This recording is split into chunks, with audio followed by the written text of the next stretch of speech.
semuanya, selamat malam. Selamat malam. Terima kasih sebelumnya sudah mau hadir untuk mengikuti katekesi kita pada malam ini. Jadi sebelum saya memulai katekesinya, izinkan saya untuk memperkenalkan anggota katekesi kita. Ini adalah anggota atau anak-anak dari KBG Santo Stefanus Porpi Santo Nikolaus Guru Lokal. Dan ini adalah anak-anak teologi dari Unika Santo Paulus Ruteng yang akan membawakan katekesi pada malam ini. Jadi katekesi kita pada malam hari ini adalah melawan kekerasan terhadap anak. Pastoral pendidikan dengan cinta. Nah, alasan katekesi ini diberikan, pertama, kita tahu bahwa anak-anak, apalagi anak-anak pada usia 18 ke atas, pada usia remaja adalah masa emas di mana mereka bisa menemukan jati dirinya, menemukan passion hidupnya, dan bisa menentukan juga kemana arah hidupnya.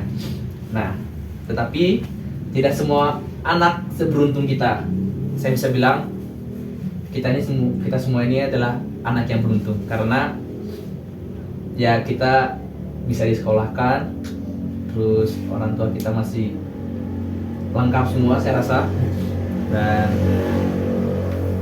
kita juga dipelihara penuh dengan cinta oleh kedua orang tua kita. Namun ada anak yang tidak memiliki apa yang kita miliki. Nah, maka dari itu katekesi ini sangat penting untuk dibawakan. Terutama kita juga ingin tahu, kami dari Unika Santo Paulus Ruteng, program studi teologi, dari sudut pandang kalian sebagai anak, apa sih sebenarnya yang kalian inginkan dari orang tua kalian, atau apa sih yang kalian mau, bagaimana cara orang kalian mendidik kalian itu seperti apa sebenarnya yang kalian mau gitu. Karena kan kekerasan ini bukan hanya melalui kontak fisik, tetapi melalui verbal atau kata-kata juga, itu juga termasuk kekerasan. Seperti merendahkan, ketika kita dapat nilai jelek, kan ada anak yang dibilang bodoh sama orang tuanya terus mereka tersinggung. Nah, tapi sebelum saya memulai katekesi kita pada malam hari ini, izinkan saya untuk menjelaskan alur katekesi kita. Yang pertama, akan ada pembukaan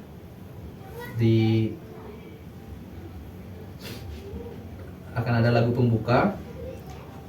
Setelah itu kita akan mendengarkan cerita. Nah, pada saat mendengarkan cerita, kita semua bisa mendengarkannya sambil makan, sambil minum.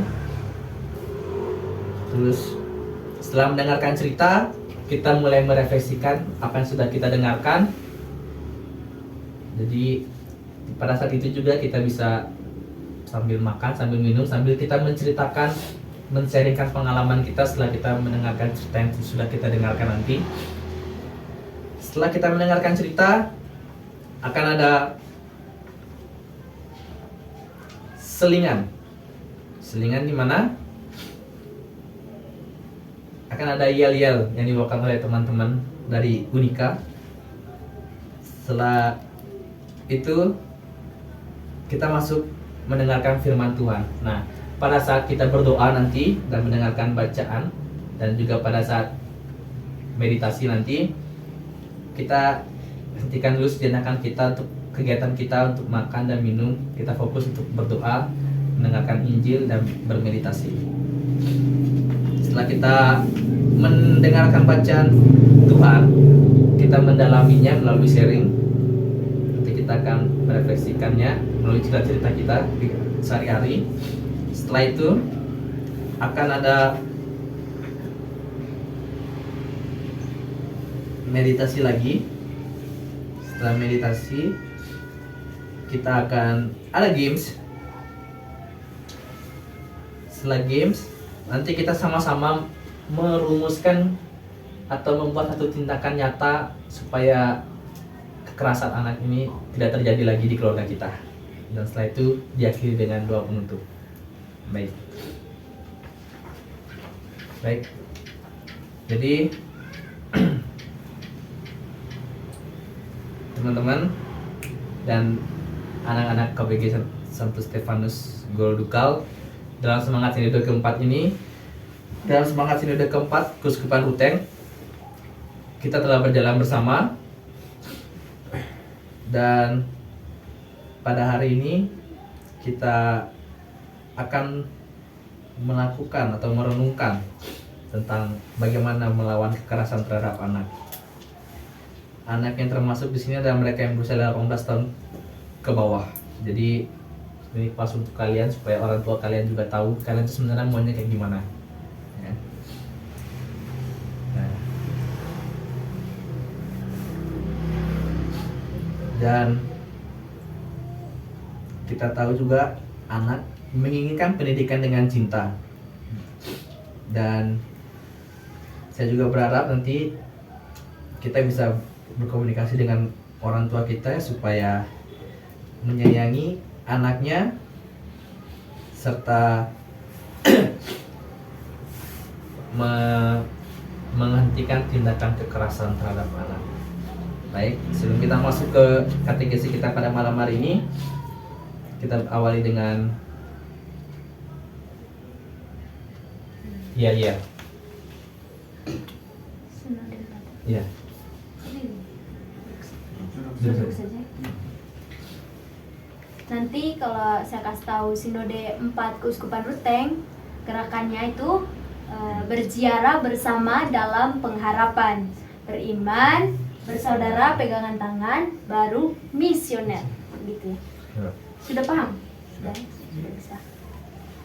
Sinode 4 Keuskupan Ruteng berziarah bersama dalam pengharapan, beriman, bersaudara, misioner. Ulang lagi. Sinode 4 Keuskupan Ruteng berziarah bersama dalam pengharapan, beriman, bersaudara, misioner. Tepuk tangan.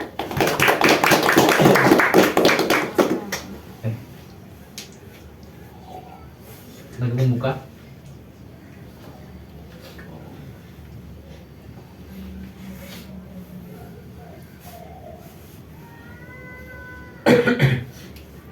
Pada suatu hari Anak-anak datang pada Yesus. Para murid mengusirnya, tetapi Yesus berkata, biarkanlah anak-anak, biarkanlah anak-anak datang padaku, mereka sahabatku. Dalam nama Bapa, Putra dan Roh Kudus. Ya Bapa yang penuh kasih, kami bersyukur karena Engkau mengumpulkan kami pada saat ini. Engkau mengasihi setiap anak. Mereka sangat berharga dan mulia di mata-Mu. Bukalah hati dan pikiran kami, agar kami mampu melihat, mendengar, dan menyadari penderitaan yang pedih dari anak-anak di sekitar kami akibat aneka tindakan kekerasan. Tuntunlah kami dengan Roh-Mu, agar dalam katekesi ini kami tidak hanya belajar, tetapi juga digerakkan untuk peduli dan bertindak melawan dan mengatasi kekerasan anak. Dengan perantaran Kristus, Tuhan dan pencinta anak-anak kini dan selamanya. Amin. Mari sama-sama kita mendengarkan cerita.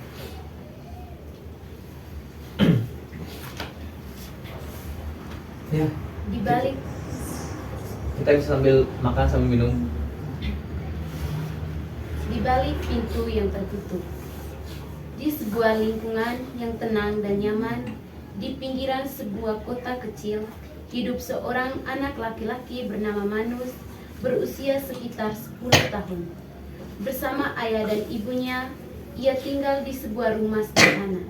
Setiap pagi, ia berangkat ke sekolah seperti anak-anak lain, meskipun seringkali ia datang terlambat dan tampak lelah. Dulu Manus dikenal sebagai anak priang dan senang bergaul, tapi kini ia jarang berbicara, sering mengucilkan diri, dan hampir tidak pernah terlibat dalam permainan bersama teman-temannya.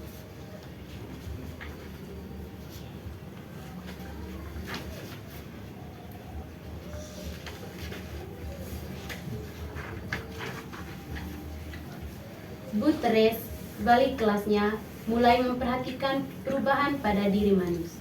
Nilai-nilai menurun, ia sering terlihat mengantuk di kelas, dan beberapa kali ia datang dengan lengan dan kaki merah, bahkan berluka. Ketika ditanya, Manus hanya menjawab singkat, "Jatuh di rumah," atau "tergores saat main." Jawaban itu diucapkan dengan suara pelan dan lemah, seolah-olah ia tidak ingin menyinggung hal itu lagi. Suatu hari, saat jam istirahat, Bu Teres melihat Manus duduk sendirian di sudut halaman sekolah. Ia tidak makan bekal, hanya memandangi dengan tampak kosong anak-anak lain yang sedang bermain ringan. Bu Teres mendekatinya dan menyapanya lembut. Awalnya Manus tetap diam dan menduduk malu. Namun setelah beberapa saat, matanya mulai berkaca-kaca. Ia tidak langsung bicara, tetapi terlihat jelas bahwa ada sesuatu yang disembunyikan. Sambil menangis, dia kemudian dengan terbata-bata menceritakan pengalaman hidupnya yang menyakitkan. Di rumah, Manus hidup dalam suasana mengerikan. Bapaknya sering pulang larut malam dalam keadaan marah karena tekanan pekerjaan. Hal-hal kecil sering menjadi alasan untuk membentak, bahkan memukul. Mama Manus sendiri tampak tidak berdaya. Ia lebih sering diam dan membiarkan keadaan ini berlangsung. Kadang terlihat tetesan air mata di pipinya yang mulai lusuh. Maka Manus tumbuh dalam suasana yang penuh ketegangan. Ia harus selalu berhati-hati agar tidak membuat kesalahan sekecil apapun di rumah. Akan tetapi, yang lebih menyakitkan bagi Manus adalah sebuah pengalaman yang tidak pernah ia ceritakan kepada siapapun. Suatu hari, om dari Manus datang berkunjung saat orang tuanya tidak ada di rumah. Om yang mestinya menjadi pelindung ini justru melakukan tindakan jahat. Manus tidak sepenuhnya mengerti apa yang terjadi. Omnya itu sering memberinya uang, maka ia pun dekat dengannya. Namun hari itu omnya bertingkah aneh dan membelainya dan meraba pada bagian tubuh yang sensitif. Kemudian om itu ingin melanjutkannya dengan menyuruh Manus membuka pakaiannya. Untung ia segera lari keluar rumah dan menangis ketakutan. Sejak itu, Manus merasa bingung, malu, dan menderita. Ia takut untuk berbicara karena ia tidak yakin apakah ada orang yang akan mempercayai ceritanya. Hari demi hari, Manus makin sedih dan tertutup. Ia menghindari pertemuan dengan orang lain, bahkan dengan teman-temannya di sekolah. Ia sering merasa sendirian dalam hidupnya. Ia sangat menderita. Tetapi tak ada yang peduli. Lingkungan sekitar juga tidak banyak bertanya. Tetangga-tetangga memang sering melihat Bapak Manus marah-marah dan memukul anaknya, tetapi mereka tak peduli. Mereka menganggap hal itu sebagai urusan keluarga. Tidak ada yang mau campur tangan. Oke, baik adik-adik, mungkin sudah jelas dengar cerita tadi. Sudah. Atau bisa diulang?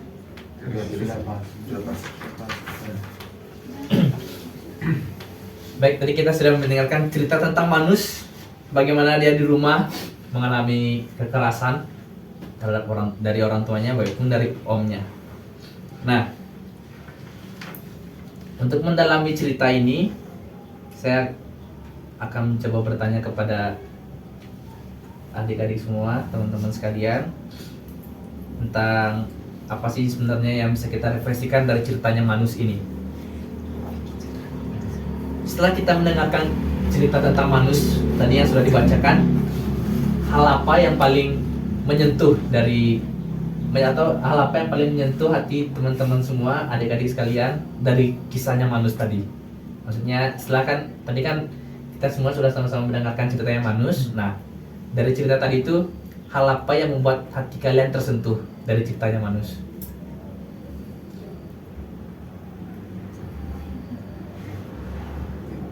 Dari Iya.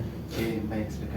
Setelah mendengar cerita tadi, saya mendengar tadi Manus ini selalu dimarahi oleh kedua orang tuanya.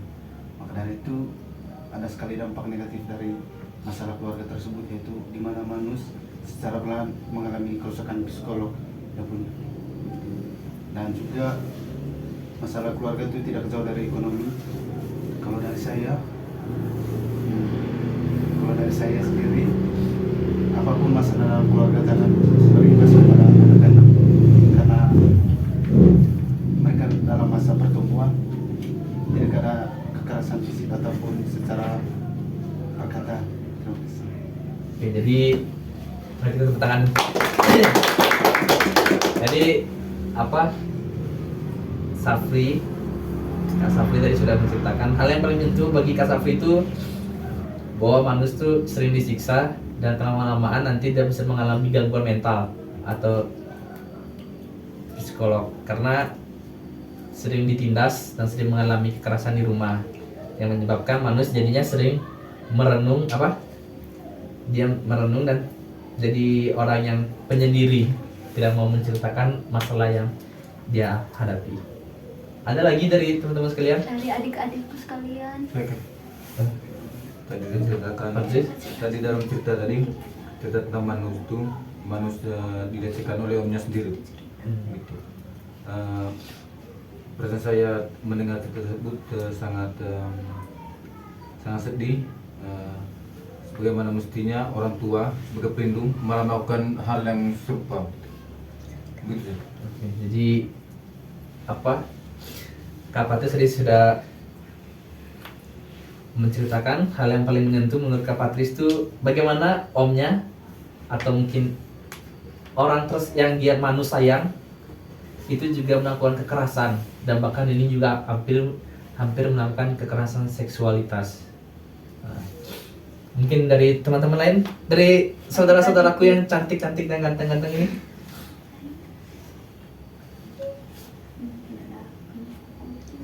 atau bagaimana Coba cerita mungkin pengalaman. pengalaman waktu di rumah mungkin gimana sama orang tua?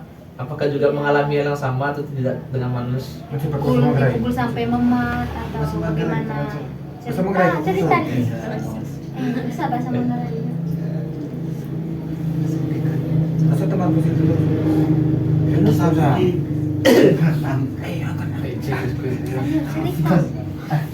Cerita guys. Jangan malu teman-teman. Iya, Jangan malu. jangan Kita anggap saya kakak adik kita. anggapnya sama kayak kalian ketemu saya kah? Iya, kakak adik kita. Eh, Ayo cerita 1-2 hal yang bisa. Situ. Ayo. Atau saya mau bertanya ke adik-adik sekalian, apakah di rumah adik-adik mengalami kekerasan juga sama seperti Manus? Jawab itu aja. Dia mengaku ya. Apakah Tidak. ada? Kenapa tuh? Kenapa tidak? Kenapa bisa tidak? Iya. Coba jelasin. Coba. Oke, jadi kalau menurut saya sendiri hal yang paling menyentuh dari ceritanya Manus nih, dimana orang yang paling kita sayang justru yang paling menyakitkan kita. Karena siapa sih orang tua? Siapa sih anak yang tidak menyayangi orang tuanya atau enggak om, tantenya? Tapi justru mereka lah yang juga yang membuat kita paling trauma, paling sakit. Itu yang paling menyedihkan menurut saya.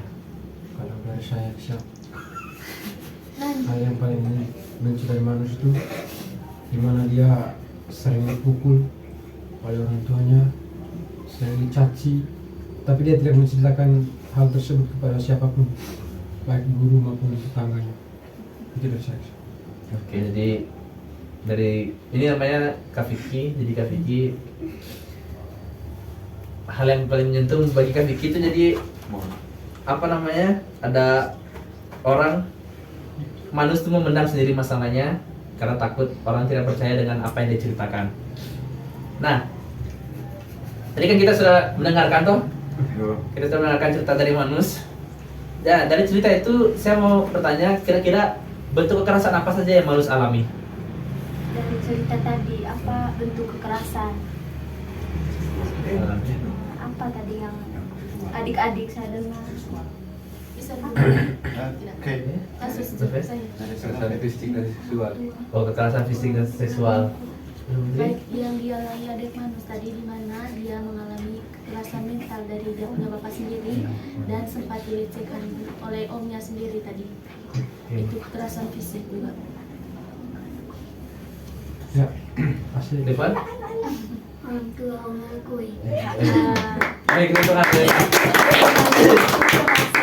Nah, jadi teman-teman, Manus ini dimana dia mengalami kekerasan baik secara fisik, seksual, yang menyebabkan gangguan mental pada Manus sehingga menyebabkan Manus menjadi orang yang penyendiri dan pendiam. Nah, terus kira-kira apa sih hal yang menyebabkan kekerasan itu sering terjadi dan tidak bisa dihentikan? Maksudnya kenapa sih Manus ini bisa sampai mengalami mengalami kekerasan dari orang tuanya atau omnya, dan mengapa hal itu tidak bisa dihentikan? Karena manusia tidak pernah cerita kepada siapapun masalah tersebut, makanya masalah itu sering terjadi. Jadi menurut Kak Patris, karena Manus ini orangnya pendiam, Iya. pendiam dalam artian sebenarnya bukan karakter aslinya Manus.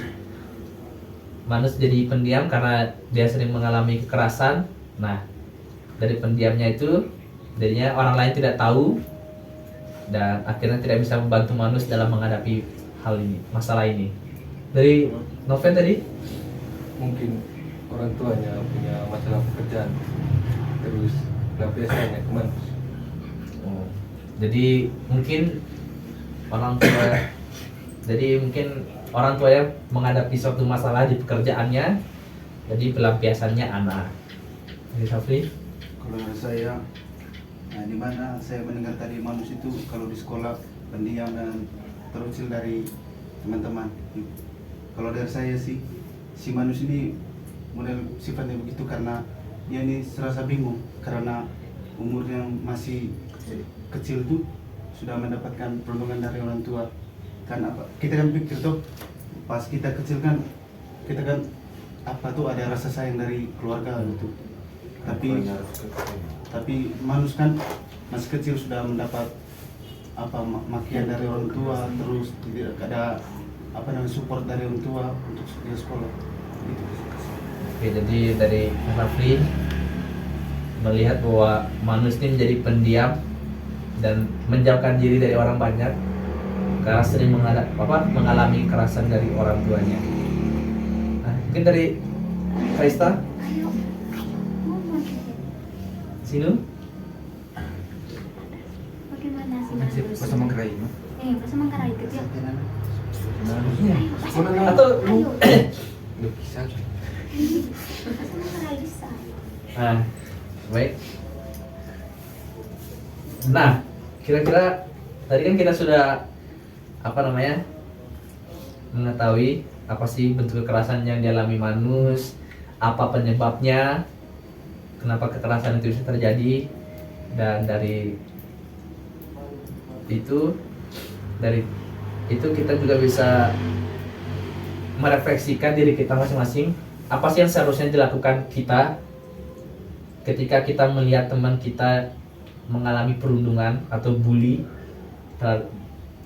bully dari sesama temannya atau dari orang tuanya.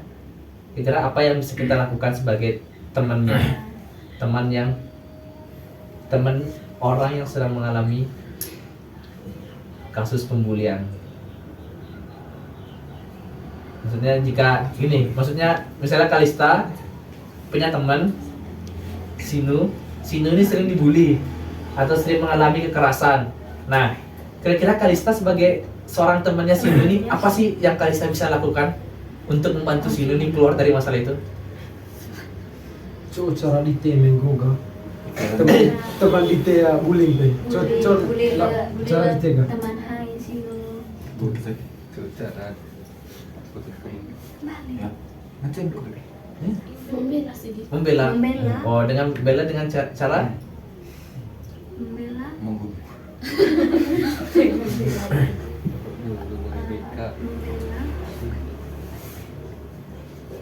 Membela temannya. Betul? baik. Jadi mungkin maksudnya adik Kalista ini jadi membela temennya, jangan membiarkan temennya sendiri, tidak merasa kayak tidak ada pendukung yang mendukung mendampingi. temannya sedang dibully itu. Jadi saudara Pak Patris, Mungkin segera melapor ke pihak berwajib begitu, seperti Badan Perlindungan Anak dan Perempuan. Itu saja.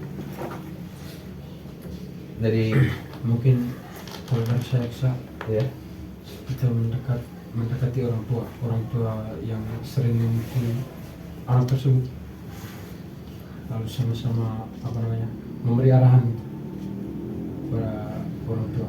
Itu saja. dari saudara Vicky mempunyai cara bahwa kita melakukan pembicaraan atau berkomunikasi dengan orang tua anaknya supaya mendidik anaknya dengan baik, tidak dengan kekerasan. Baik, kita lanjut lagi. Nah, kira-kira apakah kita semua pernah mendengar atau mengalami kisah yang sama seperti Manus? Maksudnya, apakah kisah Manus ini terjadi kepada kita Pada diri kita. atau tetangga kita mungkin? Apakah saya mendengar saudaranya, suaranya adik Sinu yang cantik ini? Kira-kira kisah Manus ini Sinu alami sendiri atau tidak?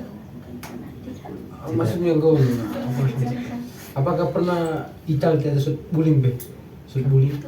Itu Maksud be kan gitu. telantarkan ini betul sebenarnya visi. Sejauh dari orang tua sih oke.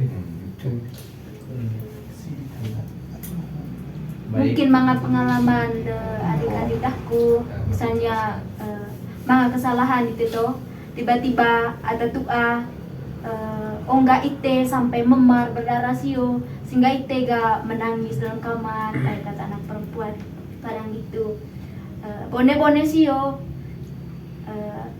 mungkin mga kole mga dan gitu onga le ada tua tongpe hemakat ite biar reung gitu jadi ite perlu tombo agua tahai karena semakin ite diam semakin ite tema menyayangi diri bekiru di TP karena prinsip hidup ini teman-teman dari diri sendiri kita hadir ke sini itu untuk apa? Bukan untuk mati terlantar begitu.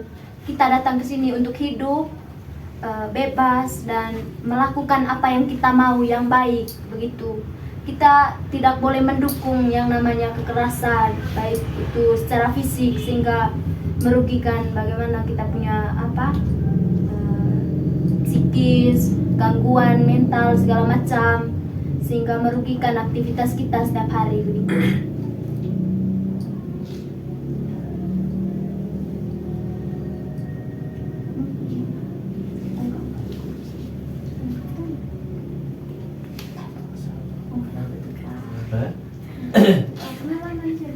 Tapi mama apain jalan keluar? Ini bukan di kampung itu, maksudnya sekitar kampung. Yuk.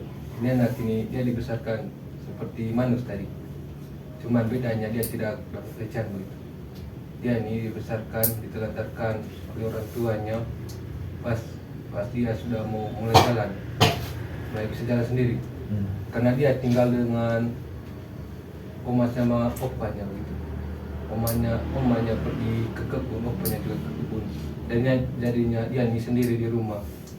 Terus ini anak ini dia nikah tidak tahu bagaimana cara ini mau selesai buang air besar begitu. Setelah selesai buang air besar, dia hanya kasih keluar celana tuh lari begitu, lari ke jalan begitu, cari om atau kakak yang bisa bantu dia begitu. Di situ tidak ada yang mau bantu dia karena mungkin mereka atau merasa di karena dia kan banyak cairan di Iya. pahanya. Macam kusta gitu ya. Iya. Sampai umur 5 tahun. 5 tahun.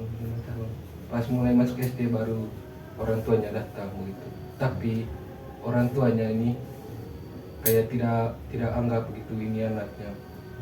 Habis selesai pulang kerja, ini anaknya suruh cari kayu gitu. Tidak mau begini kak.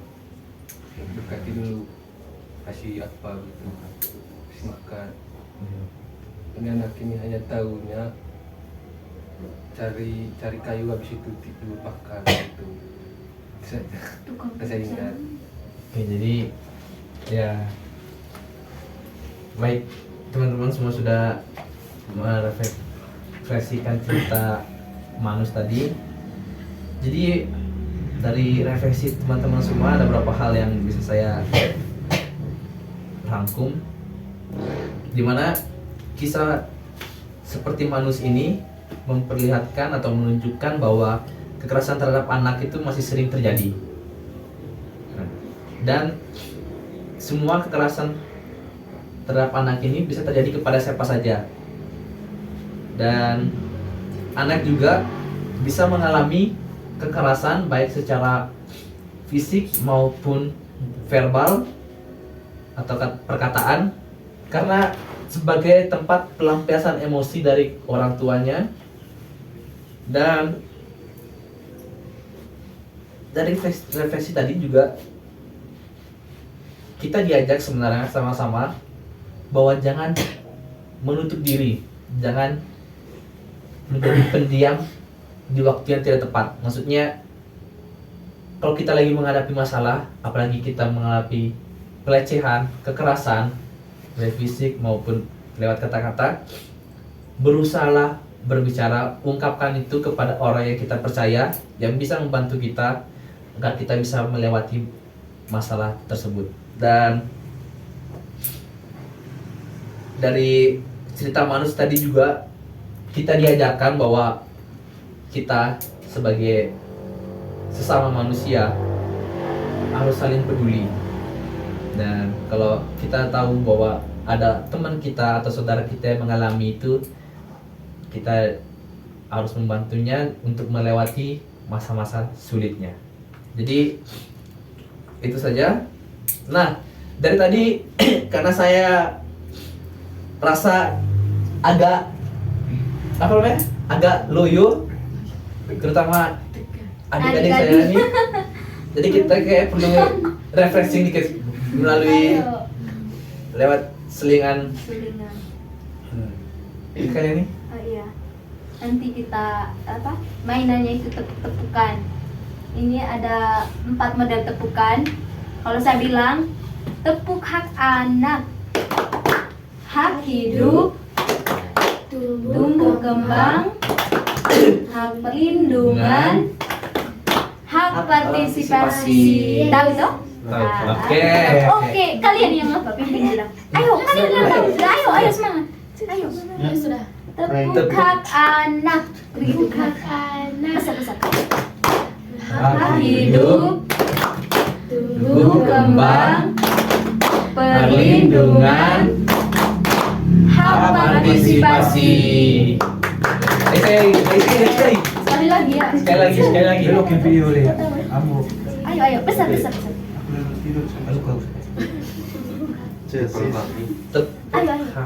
Tepuk hak anak, Hak hidup, tumbuh kembang, perlindungan, partisipasi. Yes. Oke. Baik.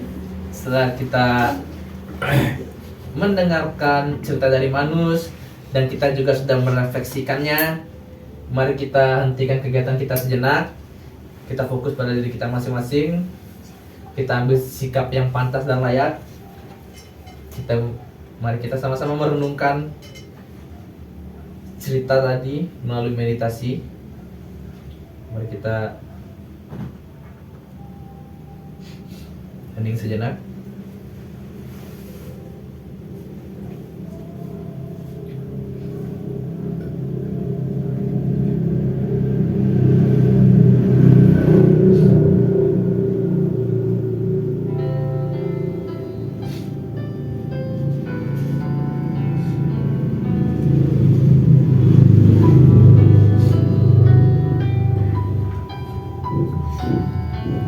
Bayangkanlah jika kita mengalami hal yang sama seperti Manus, di mana tidak ada orang yang membantu, di mana orang tidak ada yang mau percaya kepada kita.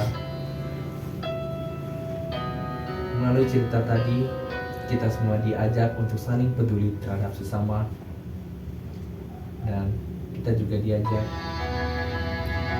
untuk berhenti melakukan kekerasan baik kepada teman, adik kita, saudara kita, karena semua memiliki hak hidup yang sama.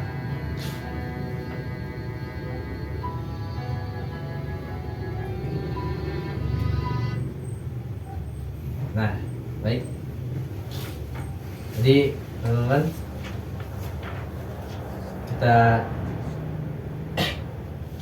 mari kita mendengarkan firman Tuhan.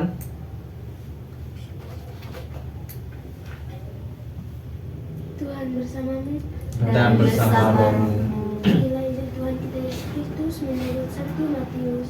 Dimuliakanlah Tuhan. Pada waktu itu, datanglah murid-murid itu kepada Yesus dan bertanya, "Siapakah yang terbesar dalam kerajaan surga?" Yesus memanggil seorang anak kecil, menempatkannya di tengah-tengah mereka, dan berkata, "Sesungguhnya aku berkata kepadamu, jika kamu tidak bertobat dan menjadi seperti anak-anak kecil, kamu tidak akan masuk ke dalam kerajaan surga. Oleh sebab itu, siapa saja yang merendahkan diri dan menjadi seperti anak kecil ini, dialah yang terbesar dalam kerajaan surga. Siapa saja yang menyambut seorang anak seperti ini dalam nama, ia menyambut aku. Siapa saja yang menyebabkan salah satu dari yang kecil di antara yang percaya kepadaku, ini berbuat dosa. Lebih baik baginya jika sebuah batu giling dikatakan pada lehernya, lalu ia tenggelamkan ke dalam laut. Demikianlah sabda Tuhan. Terpujilah Kristus. Baik, bagaimana? Sudah jelas dengan bacaan tadi? Ya, baik. Nah, setelah kita mendengarkan bacaan firman Tuhan tadi dari Injil Matius,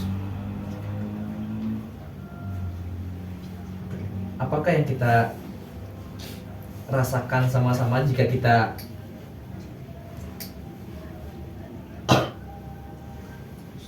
menjadi seperti anak kecil yang ada pada cerita tadi, yang tiba-tiba dipanggil oleh Yesus dengan penuh kasih sayang, serta ditempatkan di tengah-tengah menjadi pusat dan perhatian banyak orang. Jadi bagaimana perasaan kita bahwa kita ini yang menurut kita tidak bisa apa-apa dan mungkin bisa merasa rendah diri atau paling bodoh di antara yang lainnya, tiba-tiba ada yang panggil, mari sini ke depan, ingin menunjukkan bahwa sebenarnya kita ini sebenarnya bisa menunjukkan kita bahwa semua itu fokus kepada kita menjadi pusat perhatian orang lain, dan kita juga menjadi patokan dari orang lain. Kira-kira bagaimana jika kita mengalami seperti posisi anak kecil tadi dalam cerita Injil tadi?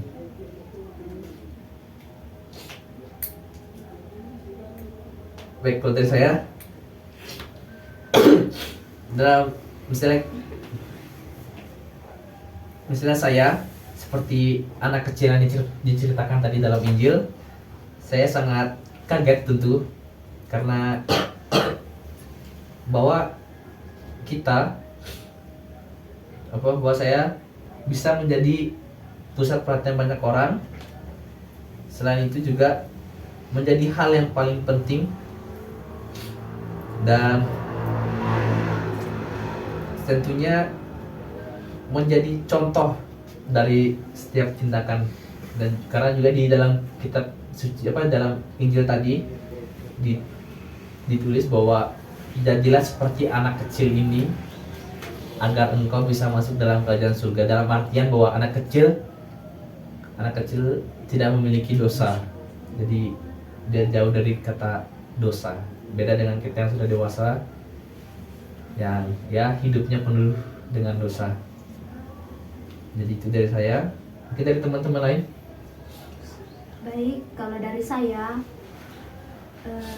ketika ada suatu hal yang membuat saya kaget begitu, ada hal-hal yang istimewa yang menurut saya sangat berarti ketika dipanggil seseorang yang sebetulnya di luar nalar kita untuk kita bisa ambil bagian di situ. Saya pernah merasa bahwa dari kekurangan saya untuk maju ke depan umum itu susah sekali berdasarkan pengalaman. Tetapi ketika ada seseorang sahabat yang memberikan kepercayaannya, baru memberikan motivasi yang begitu baik, dia mengarahkan saya begitu, dia memberikan arahan untuk terus maju, baru harus percaya diri begitu, harus percaya diri karena Tuhan menciptakan kita itu adalah hal yang paling istimewa begitu. Kita tidak boleh menilai bagaimana kekurangan apapun yang ada dalam diri kita, tetapi kita percaya bahwa kita adalah gambar Allah yang begitu sempurna di mata Tuhan. Bukan karena hanya dilihat oleh manusia begitu-begitu kita tidak berharga begitu, tapi kita harus percaya bahwa Tuhan menempatkan kita itu adalah harta yang berharga. Hadiah yang paling istimewa dari Tuhan itu adalah diri kita sendiri. Jadi baik, jadi menurut kalian nih bahwa senang rasanya bisa dipercaya oleh orang, karena sulit loh bisa mendapatkan kepercayaan dari orang lain itu. Nah, kira-kira dari bacaan Injil tadi, kenapa sih anak-anak itu begitu berharga dan begitu istimewa di mata Yesus? Mungkin apa sih anak-anak itu punya apa sih sebenarnya yang bisa sampai Tuhan Yesus tuh merasa bahwa anak-anak ini adalah satu hal yang istimewa dan berharga? Karena menurut saya, karena anak-anak itu seperti kertas kosong yang tidak ada dosa misalnya. Mungkin itu saja. Jadi menurut Kak Vicky bahwa anak-anak itu kayak kertas kosong, putih bersih tanpa noda dosa. Jadi dia belum mengalami dosa, makanya dia begitu berharga di mata Tuhan. Dari Mas Afri? Kalau dari saya setelah mendengar bacaan tadi di ayat 4 itu, oleh sebab itu siapa saja yang merendahkan diri dan menjadi seperti anak kecil, ialah yang terbesar dalam kerajaan surga.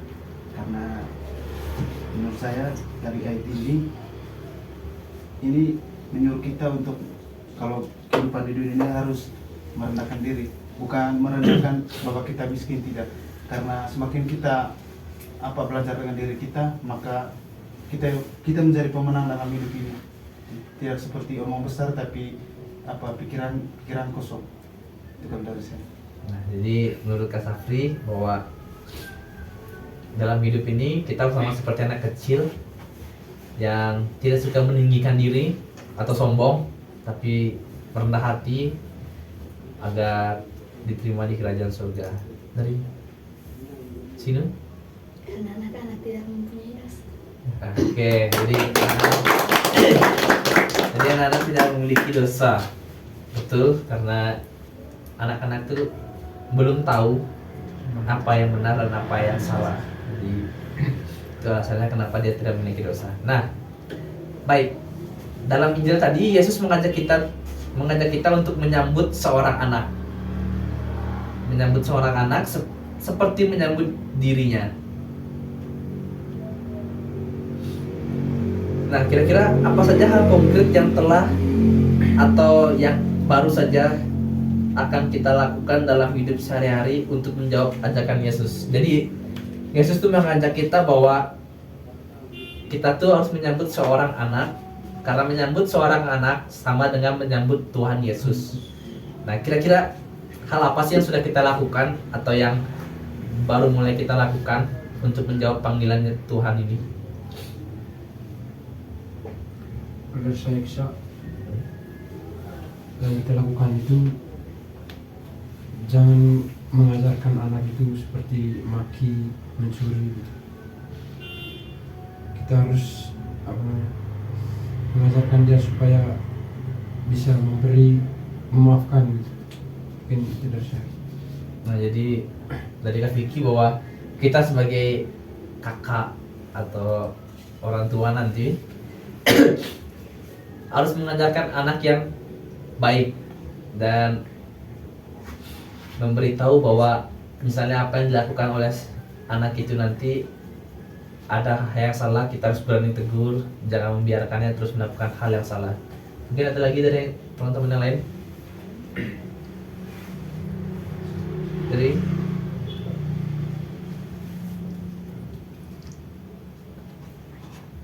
Oke, jadi kalau dari saya sih kayaknya ini baru mulai akan saya lakukan untuk supaya mengurangi makian kepada anak, karena selain anak memiliki tempat yang spesial di hati Yesus, tapi juga untuk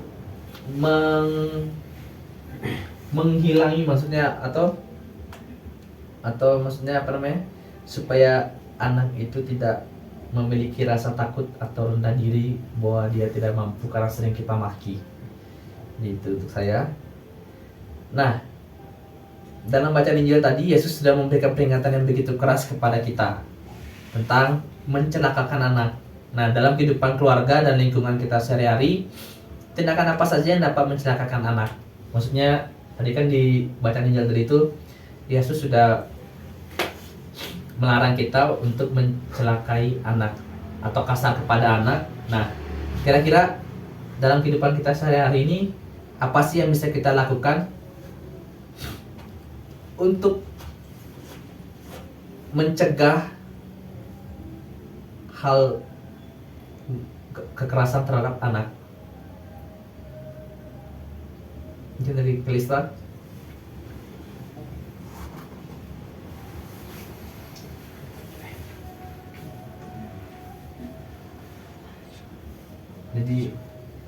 Jadi maksudnya, nah, dalam bacaan Injil tadi Yesus sudah menegur kita supaya tidak melakukan kekerasan terhadap anak.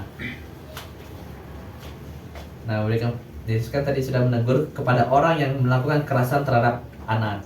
Dalam kehidupan kita sehari-hari, di lingkungan kita, baik di rumah, di sekolah, dan dimanapun itu, tindakan apa saja yang dapat mencelakakan anak dan bagaimana saja cara mencegahnya supaya tidak terjadi.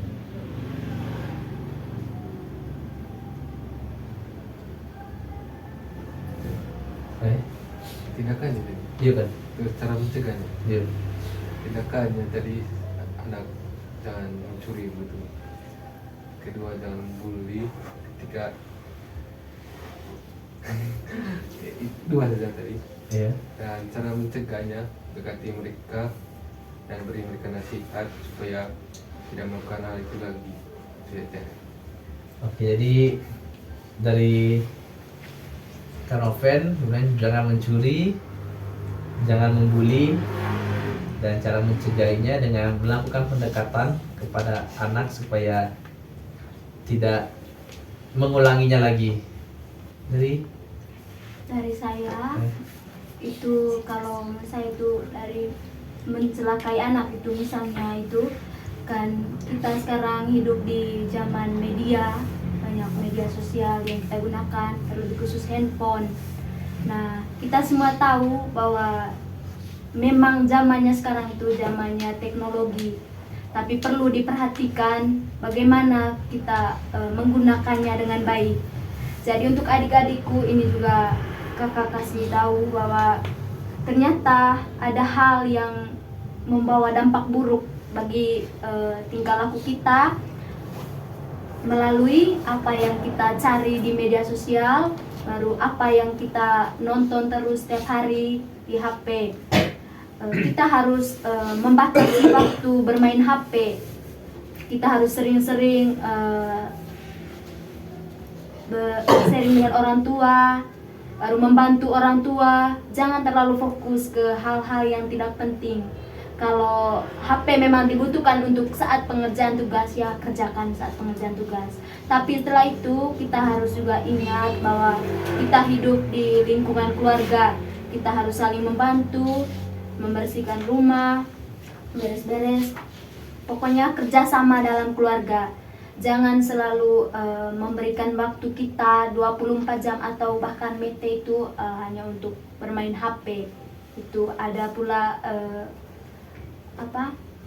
kasus-kasus yang sering terjadi itu akibat kecanduan main HP. Jadinya kita sakit, baru segala aktivitas kita jadi terganggu, tidak sekolah. Begitu jadinya dampak buruknya. Jadi itu perlu perhatikan kita punya tingkah laku bagaimana, menggunakan HP dengan baik itu bagaimana.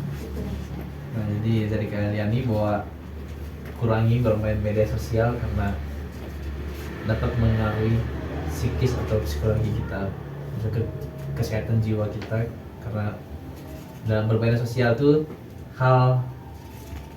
hal-hal negatif itu tidak ada sensor, maksudnya semua ditayangkan secara vulgar. Nah baik, tadi kita sudah mendengarkan bacaan Injil, kita juga sudah merenungkannya, dan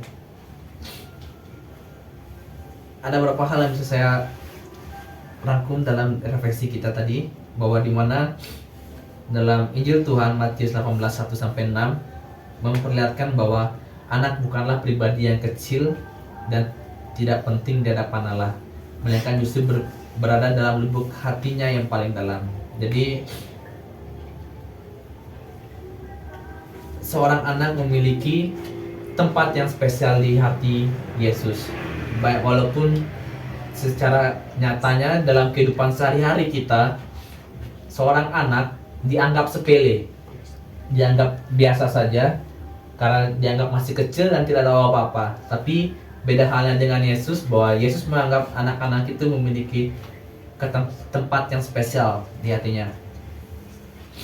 Dan di dalam bacaan Injil tadi juga Yesus sudah memperingati dan sudah memberikan teguran keras bagi siapa saja yang melakukan kekerasan terhadap anak, dimana dalam arti ini bahwa Yesus sangat menyayangi seorang anak, dan Yesus juga menginginkan kita sama seperti Dia, saling menyayangi, terutama anak-anak, karena anak-anak adalah juga masa depan yang bakal meneruskan perjuangan kita di hidup ini.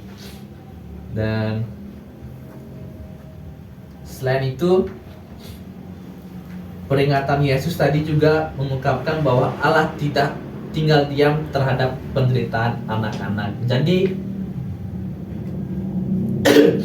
Allah itu tidak masa bodoh kepada, atau tidak cuek lah kepada anak-anak yang sedang mengalami penderitaan. Dia selalu melindunginya dengan caranya Dia sendiri. Baik, tadi kita sudah mendengarkan cerita, kita juga sudah mendengarkan bacaan Tuhan. Sekarang mari kita sama-sama merenungkan rencana konkret untuk tindak lanjutan. Tapi sebelum kita memulai atau merancang tindakan nyata kita ada game. Kita ada games. Nah, jadi cara mainnya tuh angkat tangan kanan jika pernyataan ini baik.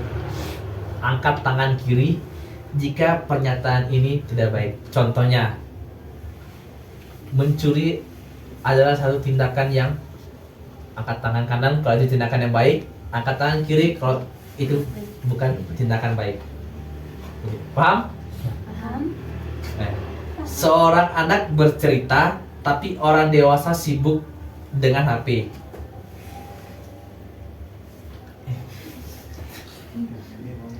Benar semua. Oke. Benar semua. Baik. Tidak baik itu. Ya, itu satu tindakan yang tidak baik ya, baik. karena tidak menghargai. Iya. Terus yang kedua, orang tua mendengarkan anak dengan penuh perhatian. Oke. Jadi itulah sikap yang seharusnya ditunjukkan dari orang tua untuk mendengarkan keluh kesah anak dengan penuh perhatian. Anak dimarahi dengan kata-kata kasar. Ayo mungkin kalau salah kiri, kalau benar kanan. Oke, jadi benar itu adalah tindakan yang tidak baik, bahwa dimana kita semarah-marahnya kita jangan sampai kita menghina atau memaki orang, karena itu dapat melukai perasaannya dan juga dapat merendahkan diri orang yang kita marahi. Terus yang keempat, anak bicara dengan lembut saat salah.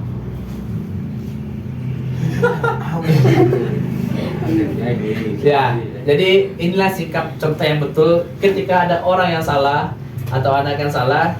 Jadi tegurlah dengan lembut, dengan bahasa yang sopan dan halus. Dan yang terakhir, anak dibiarkan sendirian saat sedang takut.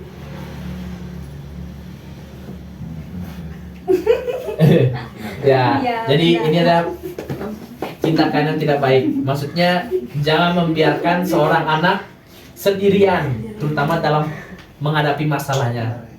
Nah, tadi kita sudah main game, kita juga sudah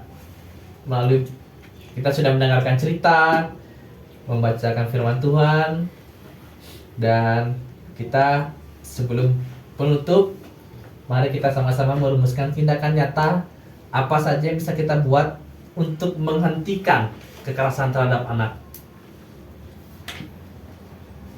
Mungkin ada dari teman-teman, dari Hafri? Kalau dari saya, harus adanya kegiatan seperti berkumpul bersama di suatu KBG supaya kita lebih mengikat satu sama lain dan juga memperkuat hubungan antara keluarga, karena semakin kita dekat dengan keluarga atau tetangga di sebuah KBG, maka kasih sayang kita terhadap sesama juga lebih baik dan juga terhadap keluarga. Itu saja dari saya. Oke.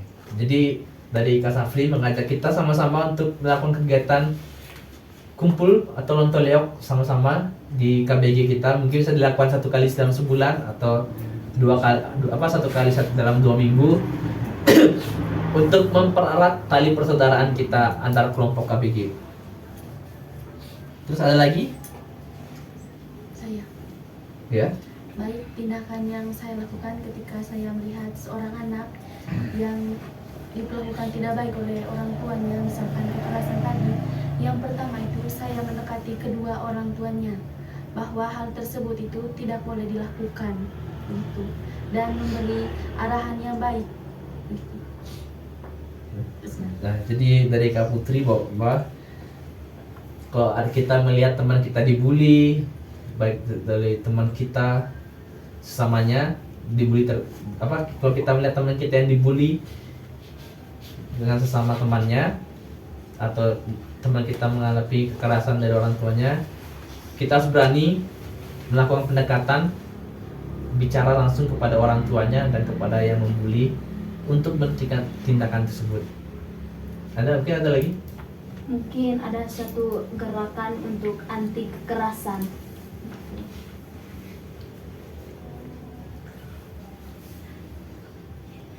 Nah, jadi dari kalian itu ingin membuat satu komunitas di mana komunitas anti kekerasan anak. Mungkin itu nanti kita bisa buat di KBG kita supaya kekerasan itu tidak terjadi. Nah, jadi ada tiga tindakan nyata yang mungkin bisa kita lakukan. Yang pertama, berkumpul mungkin 1 kali sebulan untuk mempererat tali persaudaraan kita sama KBG. Dan yang kedua, melakukan pendekatan kepada orang tua anak yang mengalami kekerasan. Dan yang ketiga, membuat satu komunitas gerakan anti kekerasan anak. Sudah. Jadi berakhirlah sudah katekisi kita pada malam hari ini. Saya mengucapkan terima kasih kepada teman-teman semua yang sudah meluangkan waktunya untuk mengikuti katekesi pada hari ini, terutama kepada adik-adik saya dari KBG Santo Stefanus Goldukal yang sudah meluangkan waktunya pada hari ini, sudah mau berkatekesi bersama di tempat ini. Mari kita beri tepuk tangan untuk mereka. Ya, jadi saya juga mau minta maaf jika selama katekesi tadi ada salah kata, tindakan yang kurang berkenan. Mohon dimaafkan. Dan dalam katekesi ini, sebenarnya katekesi ini juga mengajak kita sama-sama baik. Katekesi ini mengajak kita sama-sama untuk berhenti melakukan tindakan kekerasan terhadap sesama, karena melalui tindakan kekerasan yang kita lakukan dapat membuat orang lain menjadi menderita, apalagi bahkan sampai ada yang ingin mengakhiri hidupnya sendiri atau bunuh diri. Nah, dalam katekesi hari ini kita telah berbagi cerita, berdialog dan merenungkan bersama tema melawan kekerasan terhadap anak melalui pendidikan anak dengan cinta dalam keluarga, KBG, paroki, sekolah dan lingkungan masyarakat. Ada banyak praktik baik yang telah dilakukan dalam mendidikan dan membesarkan anak. Namun harus diketahui pula bahwa tanpa disadari masih ada bentuk-bentuk kekerasan yang melukai diri mereka. Semoga katekesi ini menyadarkan kita semua bahwa setiap anak adalah anugerah cinta Allah yang harus dididik dengan penuh syukur, sabar dan kasih sayang. Mari sama-sama kita mendidik anak saudara kita, teman dengan kasih dan cinta. Nah,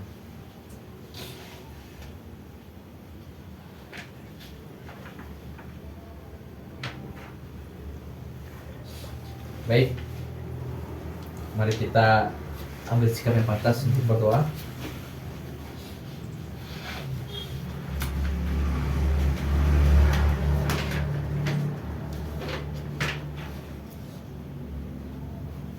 Ya Bapa yang penuh kasih, kami bersyukur karena atas berkat-Mu dan bimbingan-Mu kami dapat menyelesaikan katekesi kita pada hari ini. Tuhan, kiranya apa yang telah kami renungkan, apa yang telah kami ceritakan dapat menjadi pelajaran berharga bagi kami semua, khususnya kepada diri kami masing-masing, agar berhenti melakukan tindakan kekerasan terhadap teman, saudara kita, dan sama-sama bersama melakukan tindakan nyata yang telah kita buat supaya dapat menghentikan tindakan kekerasan terhadap anak. Dengan perantaraan Kristus Tuhan dan perantara kami. Amin. Dengan nama Bapa, Putra dan Roh Kudus. Amin. Yesus itulah 1, 2, 3. Yesus itulah satu-satunya penolongku yang sungguh. Dia berjanji akan kembali, akan kita semua. Oh, haleluya, puji Tuhan, upahmu besar di surga. Oh, haleluya, puji Tuhan, upahmu besar di surga.